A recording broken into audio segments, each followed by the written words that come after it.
Tarix onu sadəcə gözəl qadın kimi xatırladı. Bəs əsl Kleopatra kim idi?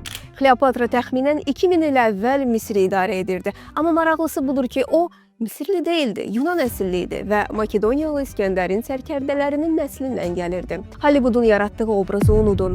Qədim mənbələr onun gücünün gözəlliyindən yox, iti zəkasından, 9 dil bilməsindən və eşidən hər kəsi valeh edən səsindən gəldiyini yazır. O, Julius Caesar'la ittifaq qurdu. Ondan bir övladı oldu. Sezar öldükdən sonra isə Mark Antony ilə birləşdi və birlikdə qədim dünyanın ən güclü siyasi tərəfdaşlarına çevrildilər. O sadəcə kraliçə deyildi. Riyaziyyatçı, filosof və hərbi strateq idi.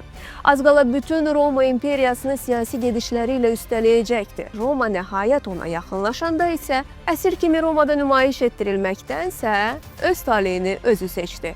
O zaman onun cəmi 39 yaşı var idi. Kleopatraya əfsanə lazım deyildi. Çünki o özü bir əfsanə idi.